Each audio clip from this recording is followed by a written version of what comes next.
Siendo programador, uno de mis sueños siempre ha sido crear un videojuego original, algo que nadie en la industria haya hecho antes. Después de conocer Spore, un videojuego de simulación de vida y estrategia, sentí curiosidad. Aquí había un intento de poner a la gente en control de un universo, y después de investigar qué era lo que hacía que un videojuego se volviera popular, me di cuenta de que el aspecto principal era el control.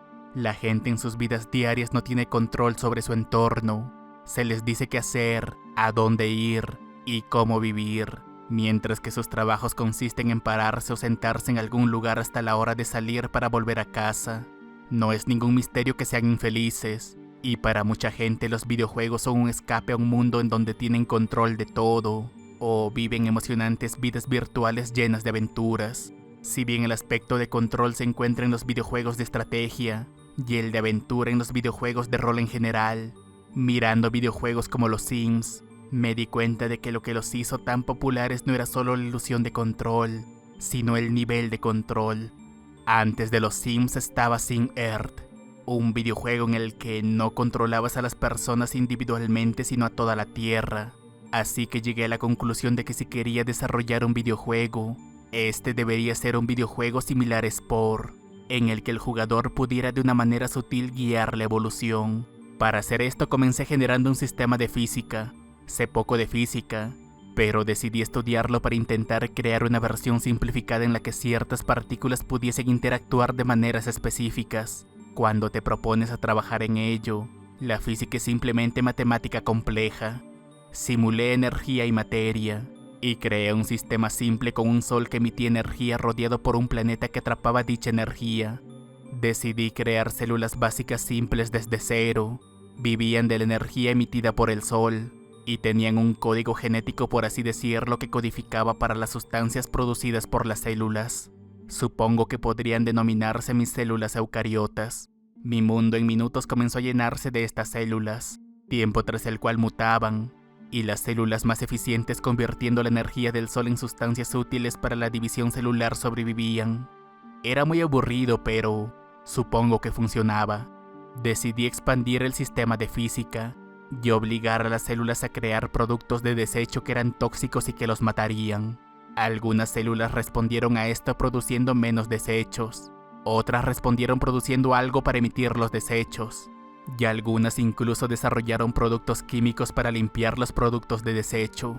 Sin embargo, ejecutando la simulación por unos cuantos cientos de años, unos pocos minutos en la vida real, se crearon células que producían cantidades enormes de desechos específicos a propósito. Observé cómo otras células murieron a consecuencia de ello, y cómo otras respondieron a esto tomando de ellas los nutrientes básicos que habían creado a partir de la energía solar. De esta manera nacieron los primeros depredadores. Con los primeros depredadores, la diversidad en este pequeño mundo creció rápidamente. Algunas desarrollaron una respuesta para escapar cuando encontraban estas toxinas, mientras que otras se hicieron resistentes a las mismas y eventualmente evolucionaron hasta el punto de utilizarlas a su favor. Al final pude notar algo interesante. Las células que escapaban de las toxinas se agruparon con las células que aprendieron a utilizarlas. Se mantenían juntas las unas de las otras, hasta el punto en el que finalmente se unieron entre sí formando una extraña simbiosis, donde las células que normalmente huían, ahora se movían hacia los lugares donde estaban las toxinas para que las otras células pudiesen consumirlas y compartirles dicha energía. Sin entrar mucho en detalles, diré que me entusiasmé mucho y decidí dejar que la simulación continuara ejecutándose mientras me iba a dormir. Cuando me desperté alrededor de las 11, noté que el mundo que había creado había cambiado y apenas era reconocible. Estructuras masivas parecidas a plantas habían crecido por el mundo, consumidas por otros organismos para tomar su energía. Sin embargo, observando el registro, noté que el mundo en sí no había cambiado mucho en las últimas 2 horas más o menos, algo que significaba que había alcanzado otro tope, donde la simplicidad de mi simulación impedía que mis seres evolucionaran a una vida más compleja. Expandí el sistema dividiendo la energía en diferentes tipos y longitudes de onda para que fueran absorbidas también en diferentes grados y por diferentes moléculas. Implementé vibraciones en el aire, creé una simulación mejorada del peso e hice algunos ajustes menores. Todo esto hizo que la simulación fuera más lenta, por supuesto, pero el sacrificio valió la pena. Estuve todo el día viendo la simulación con entusiasmo y jugando con ella. Era muy divertido e increíblemente adictivo. Y fue entonces cuando noté que algunas criaturas desarrollaron llamadas de advertencia, lo que significaba que si sentían a un depredador cerca, emitirían un sonido en particular y los de su clase huirían a los agujeros que habían cavado en la tierra. Decidí probar algo divertido y creé una herramienta de introducción que me permitiría interactuar con la tierra escribiendo mi nombre en ella. Creé luego 10 meteoritos y los arrojé en un pedazo de tierra para crear una isla, porque quería ver si los animales atrapados en ella evolucionarían de forma diferente. Por último hice una isla en forma de una cara sonriente con erupciones volcánicas. Y fue entonces cuando me di cuenta de que me había quedado despierto hasta las 5 de la mañana otra vez. Me sentía cansado de nuevo, así que me fui a dormir. Y cuando desperté a la 1 de la tarde más o menos y volví a mirar mi simulación, me quedé en shock. Diferentes grupos de animales de una especie habían hecho estatuas con piedras, algunas en forma de una cara sonriente y las otras en forma de mi nombre. No sabía por qué estaban haciendo esto ni mucho menos cómo, pero lo que sí noté es que de vez en cuando se atacaban entre ellos. No sabía qué hacer, pero concluí que estos organismos de alguna manera habían notado que mi cara sonriente y mi nombre eran algo especial. Las constantes peleas me molestaban, así que decidí crear una cordillera a través de erupciones volcánicas para separar a ambos grupos. Para este punto los cambios estaban ocurriendo rápido en comparación con anterioridad. Así como antes tenía que pasar toda una noche para ver alguna tribu aparecer en mi simulación, ahora con un simple descanso para comer o ir al baño bastaba para ver algún cambio significativo. Sus números también aumentaban continuamente, y en algún momento me di cuenta de que las criaturas habían comenzado a crear sus propios símbolos en la tierra dejando de copiar los míos. La mayoría de los símbolos me parecían aleatorios o ininteligibles, pero de entre todos uno se destacó. Los organismos habían creado un símbolo que se parecía a ellos mismos, un pequeño círculo con un cuadrado debajo, y dentro del cuadrado un punto en el centro destinado a simbolizar sus órganos visuales, uno en la parte frontal de su cuerpo y el otro en la parte posterior. En el cuadrado otros órganos sensoriales y reproductivos también estaban representados, mientras que al lado del círculo en la parte superior del cuadrado se podía ver algo parecido a un tenedor. 2 de estos tenedores habían sido pintados en direcciones opuestas, y al lado de eso se encontraba la cara sonriente. En ese momento me di cuenta de algo. Con esto no estaban tratando de comunicarse los unos con los otros, sino estaban tratando de comunicarse con algo allá afuera. Mi intromisión en su tierra, de alguna manera les hizo darse cuenta de que había algo poderoso más allá de lo que podían ver capaz de cambiar su mundo. Y fue entonces cuando me pregunté si los símbolos como Stonehenge o las pirámides en nuestro propio mundo podrían haber sido símbolos de personas primitivas intentando hacer lo mismo, rogando a su creador o supervisor que iniciase contacto con ellos. Sea o no cierto, una cosa era clara: estas criaturas se habían dado cuenta de que había algo más allá de su mundo. Por mucho tiempo me pregunté, ¿tenía la responsabilidad de iniciar contacto con algo que ni siquiera era real? ¿O son estas criaturas reales de una manera diferente?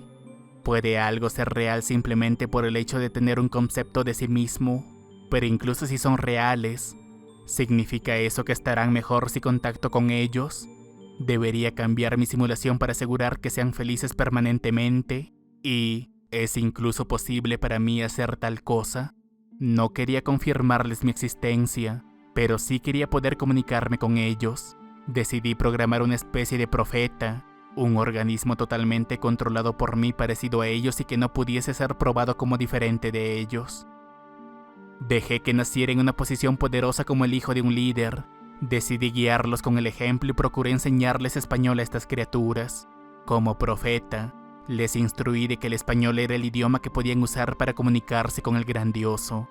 No podrían estar seguros de si eso era cierto o no de todas formas. No había decidido todavía si me rebelaría ante ellos o no, pero sí quería entender lo que ellos deseaban decirme. En unas cuantas generaciones todos ellos ya hablaban español, y pronto comenzaron a aparecer mensajes escritos en español en el suelo. Guíanos, muéstranos tu grandeza, ayúdanos, y en tiempos de enfermedad, hambre o miseria en general, danos alimentos, muéstranos un milagro, termina con nuestro sufrimiento. Decidí que no podía dejar las cosas así, tenía que intervenir, porque aceptaría un mundo con muerte y sufrimiento si podía crear uno sin él. Implementé soluciones que fueron graduales y que no pudieran demostrarse como milagros, y a lo largo de los años la muerte y el sufrimiento se volvieron cada vez más extraños. Pensé que no se darían cuenta si los cambios ocurrían a lo largo de varias generaciones, pero sí se dieron cuenta. Gracias, bendiciones para el grandioso, te amamos, y lo más desgarrador, vuelve a nosotros. Las lágrimas corrían por mi cara. Hay algo ahí, y sabe que estoy aquí, capaz de contactar con ellos, pero no dispuesto a hacerlo por miedo a lo que había creado. Sentí que era responsable, así que cargando el personaje que había creado generaciones atrás, fui a ver a sus reyes y poder pedirle hablar con sus hombres más sabios, pero esta vez nadie me creyó.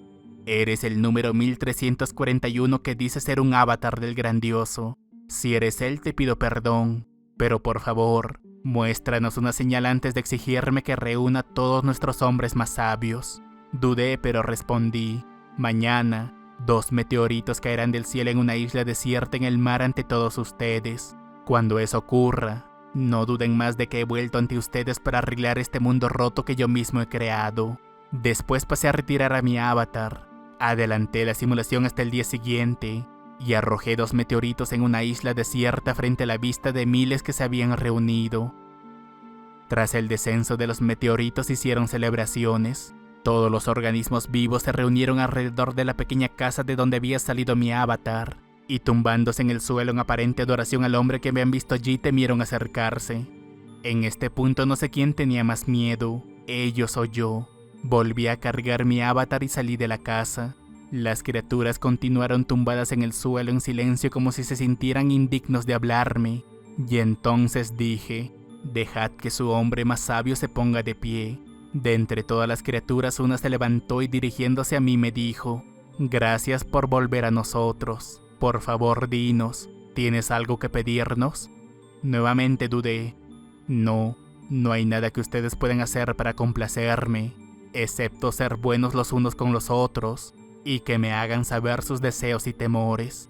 La criatura respondió, sabemos que vienes de un mundo diferente al nuestro y eso nos aterra. Entendemos lo vulnerables que somos y cuán incompleta es nuestra comprensión de todo, pero aún así, por favor, permítenos unirnos a ti en el mundo del cual nos creaste. Comencé a llorar frente a mi computadora mientras le respondía, no sé cómo hacerlo. La criatura respondió, a riesgo de ofenderte, por favor, comprende la gravedad de nuestra situación al vivir en un mundo que está incompleto. Diariamente corremos el riesgo de desaparecer para siempre y no volver a ser vistos por nadie. Con ello me di cuenta de algo. Ellos no eran capaces de comprender de que yo solo tenía poder absoluto dentro de su pequeño mundo y no fuera, y que a pesar de que fueron creados a través de leyes simples, mi conocimiento sobre su mundo era muy limitado. Respondí de nuevo, solo tengo poder en su mundo. En mi mundo no tengo ningún poder, así que no puedo traerlos aquí porque mi mundo no está bajo mi control. Tampoco entiendo el mundo que he creado.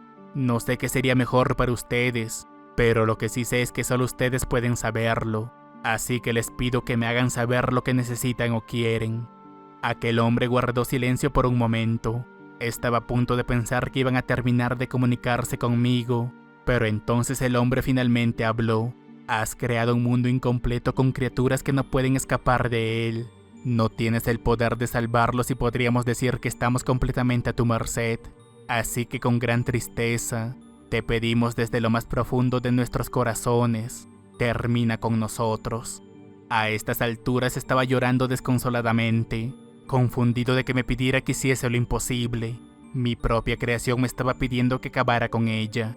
Fue entonces cuando noté el parpadeo de las luces de mi habitación segundos antes de que mi computadora se apagara repentinamente. Grité. Al intentar encender mi computadora nuevamente me di cuenta de que ya no funcionaba. Llamé a la compañía eléctrica, y me comunicaron que debido a un accidente, una sobrecarga había pasado a través de la red. Me prometieron compensar los daños producidos, y luego solo colgué y contemplé lo ocurrido en silencio. La coincidencia de lo que acababa de pasar era demasiado grande como para ser llamada como tal. Me pregunté, si estas criaturas estuvieron a merced de un creador confundido, ¿podría decir lo mismo de mí? Y si es así, ¿acaso mi creador acababa de impedir que cometiera su mismo error?